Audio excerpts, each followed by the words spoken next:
Well, it's been 10 months now since we picked up our Mountain Trail LXV 6.7 top of the range caravan. And apart from the well-documented issues that we had at the beginning with weight and the sloping shower tray, we've been really happy with this van.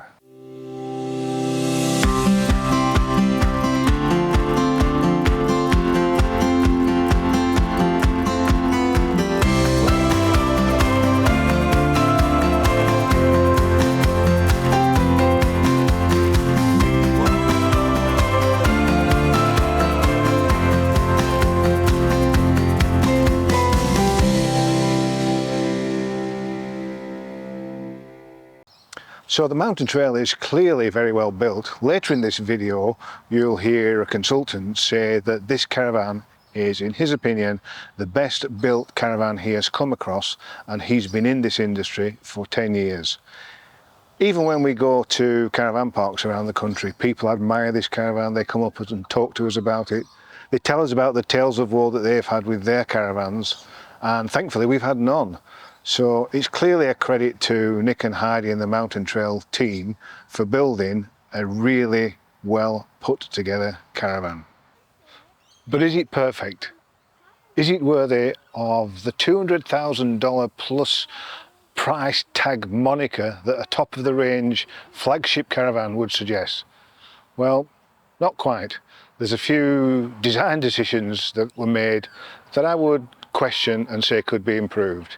In this short video, which I've called Good to Great, inspired by the book by Jim Collins of the same name, I've done a few modifications which, in my opinion, take this caravan from being a good caravan to being a great caravan.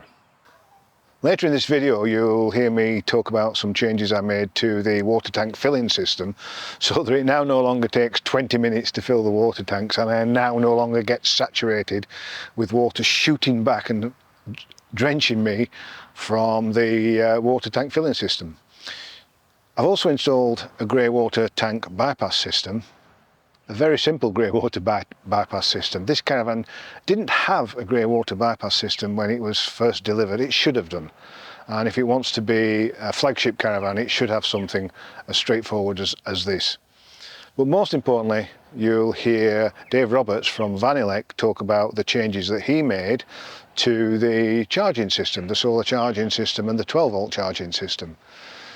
In my opinion, the system as delivered was suboptimal, and the changes we've made have made a big improvement and helped take the caravan from good to great.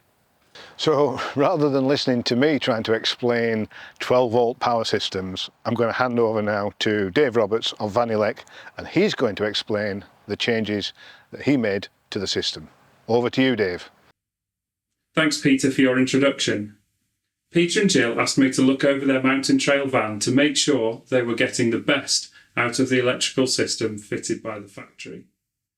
I've worked in the vehicle conversion industry for over 10 years, and I can tell you that in terms of build quality, this is one of the best assembled vans I've seen in Australia.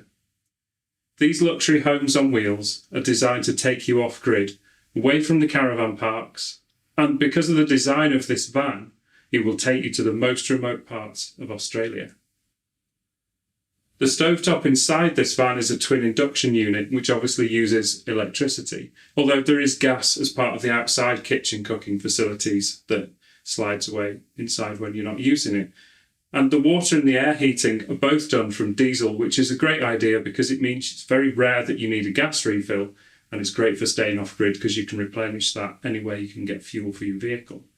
From the factory, this has roughly 600 amp hours, 7,500 watt hours of battery storage, and that means you could run an air conditioner rated at 1,000 watts for roughly 6.5 hours before it's empty.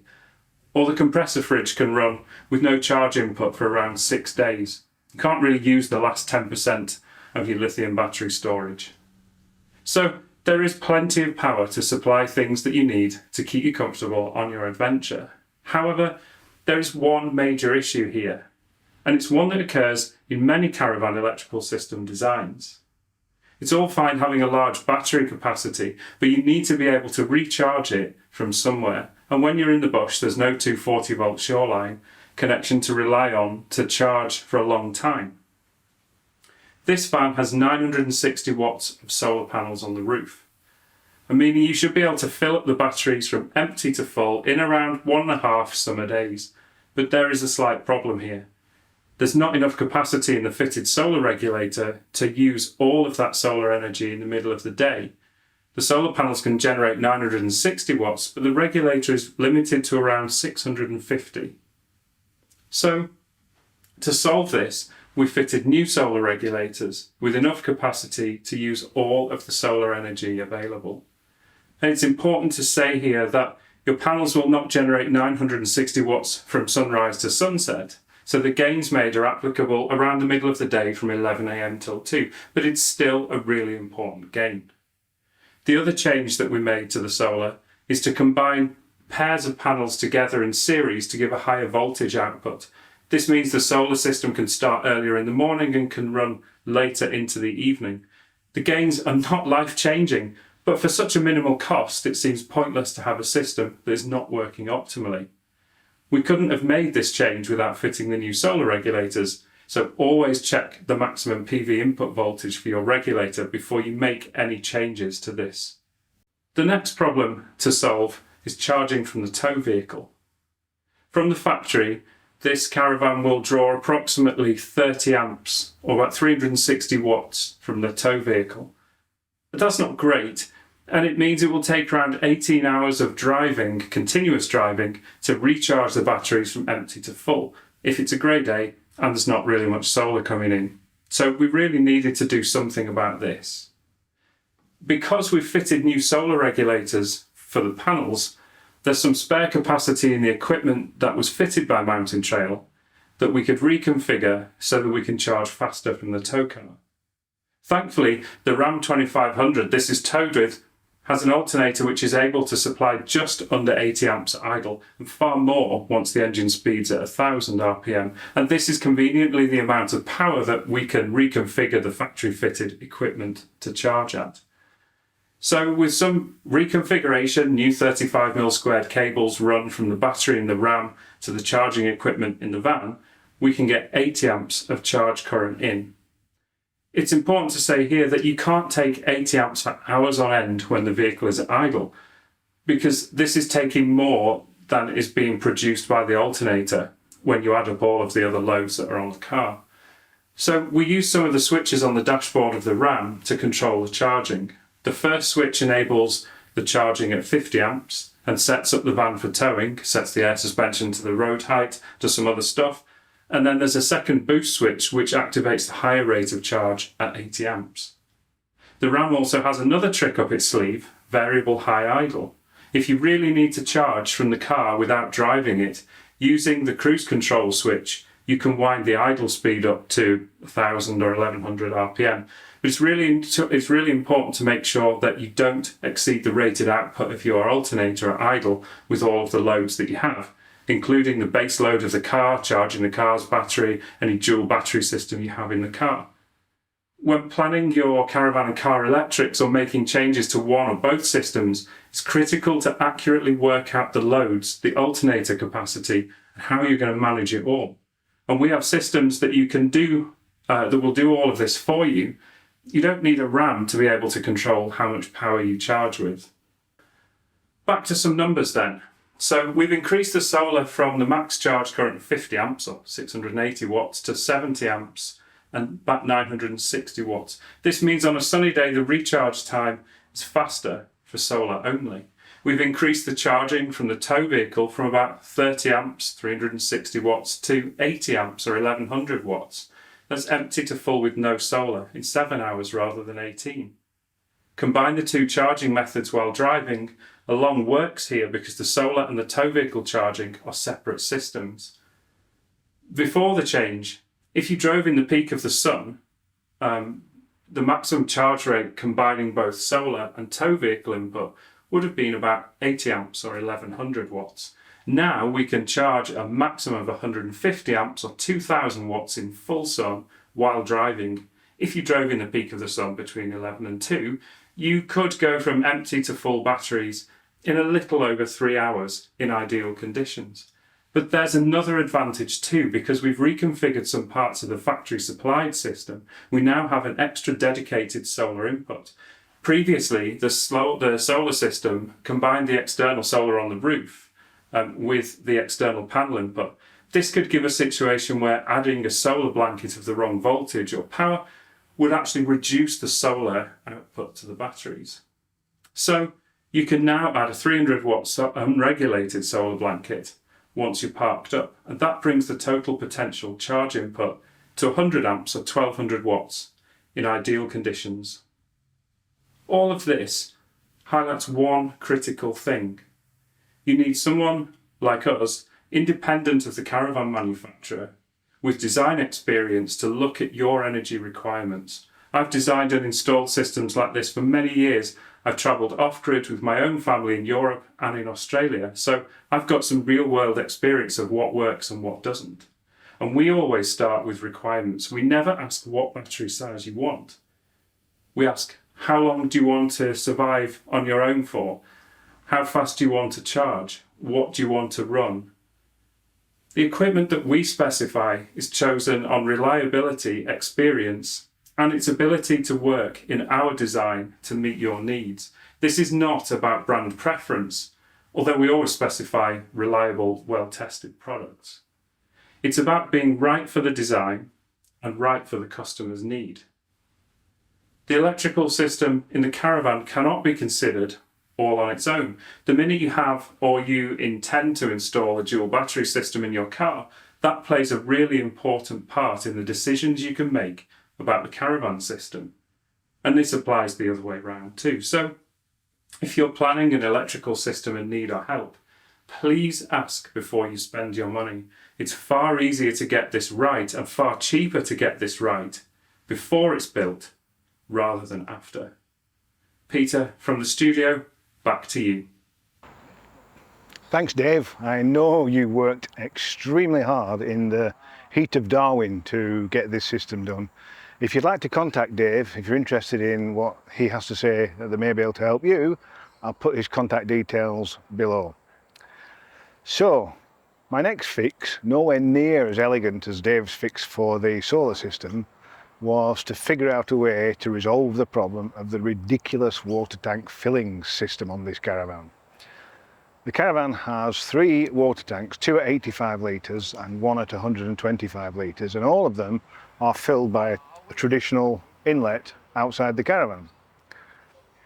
The problem with that is the vent for the filling tank also is inside the water filler pipe. So when you put the pipe in to start to fill the water, it just backfills all the time. Just splurges water out all over you.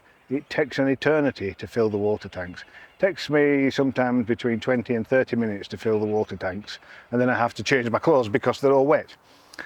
So it baffles me why a caravan of this value and this build quality doesn't have a bottom fill water system like many of the top-end caravans have these days. When I was in caravan parks, when I'm in various caravan parks trying to fill their water tanks, people come up to me all sympathetic with ideas, you know, you need to put a pin and a pipe down through the inlet, or you need to do this, or you need to do that, or you need to do the other. All of which I've tried to do in the past with no joy. In fact, when we picked the caravan up from new, I told the Mountain Trail service manager that this was a problem, and he said all you have to do is put compressed air into the air inlet and clear it. Well, I'd already done that and it didn't work. He then said he had a look at it and said, yes, unfortunately it does appear to be a bit slow to fill, but it will fill if you take your time with it. Anyhow, my friend Clint said to me, what we need to try and do is mimic a bottom fill system. So we got a long thin water filling pipe, which we attached to the hose pipe, and then pushed the long thin tube all the way down into the bottom of the water tank. You could feel it bending and curving as it was going down the filler pipe into the bottom of the tank. As soon as it was in the bottom of the tank, we turned the tap on, lo and behold, it filled up from the bottom with no blockages from the air outlet. It was fantastic. It was like a revelation. Voila, it worked. Now, I don't consider that to be something that takes the caravan from good to great, but it certainly takes the water tank filling system from hopeless to usable. My next modification was to try and install a grey water tank bypass system. So this caravan, as configured, doesn't have a grey water bypass system. When I was inquiring about buying the caravan, I asked the sales team if it could be fitted with a grey water tank bypass system, and the answer was no. It comes with a sump and a sump pump and a sump filter. So the sump is down there on the left hand side of the caravan, and what seems to be the case is that because the grey water tank is fitted to the chassis slightly higher up than the water pipes themselves, we can't rely on gravity to feed the water into the grey water tank. So it has to go into this sump, be pumped by the sump pump into the grey water tank. The downside of that is the sump pump is protected by a filter, and the filter needs cleaning every 6 to 7 weeks. And in order to clean it, you have to lie on the floor underneath the caravan, grovel on the floor. You have to undo 4 Allen keys to remove an aluminium plate that protects the sump pump. You have to carefully manoeuvre the sump pump down so that you don't spill the dirty grey water residue over yourself. And then you take the filter out and you clean the filter and you clean the pump and you clean the sump. And whilst you're doing that, you then put it all back together again, thinking about the fact that you have to do this all again in 6 weeks' time. Now, I'm a grey nomad, and I'm sure many other travellers, particularly people who might be interested in a caravan of this standard, are grey nomads. And I don't think at my age, over 60, I should have to grovel on the floor in all sorts of conditions and heat and rain and mud and dry to clean the sump filter. So the idea is to bypass that system altogether and just rely on a gravity-fed system to feed the grey water out through the grey water pipe, as many other caravans already have. And again, thanks to my friend Clint, we did this. We just had to cut the pipes. We put a couple of valves on there, turned the valves to divert the water out through the grey water bypass valve, and voila, no more sump usage, no more sump cleaning, and no more water going into the grey water tank. And of course, if I need to use a grey water tank, if I'm camping somewhere where I can't drain the grey water, all I have to do is turn the valves and it reverts back to its normal process. So yeah, that I think is a good to great improvement. I wish Mountain Trail had built that into the caravan at the outset, but rather than complaining to them, I just went ahead and did my own thing, and it's made a big difference to us and to the livability of this caravan. That's 2 simple bush fixes that I've done, and a much more convoluted fix that Dave did. And these 3 fixes between them, I believe, have taken this caravan from good to great. It's much more livable now. We can live with it without putting up with these compromises. And when you're living in a caravan full time, that's really important. So yeah, good to great, 3 fixes that have made a difference.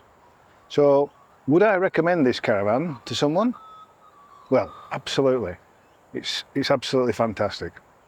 But if you are in the market for one of these caravans and you're talking to the sales team, talk to them about these modifications. Oh, and check your weights. One final but very important message for me is about this thing here. This is Australian Standard 3001.2 2022, and I'll read the title. It is Electrical Installations, Connectable Electrical Installations and Supply Arrangements, Part 2, Connectable Electrical Installations. That's a mouthful to make you not want to read it. This 130-ish pages document that cost $235 delivered, and probably could have come in a slightly better format than this flimsy bits of paper that's come out of the A4 laser printer in somebody's office, covers everything from the standards that your batteries must meet, the number of cable connections you can make onto a battery, the AC wiring has been updated in this, there's stuff about solar, which connectors you can and can't use for solar, all sorts of stuff. Where you can put your washing machine in your caravan bathroom is all covered in this. So make sure if you're engaging the services of a professional, they've got a copy of this and they're not just reading about it on the internet, but they've paid the money and got it and they follow it. Because who knows, if you get work done and it's not done to this standard, what's your insurance company going to say when it goes on fire? There you go. Australian Standard 3001.2 2022 is now in force.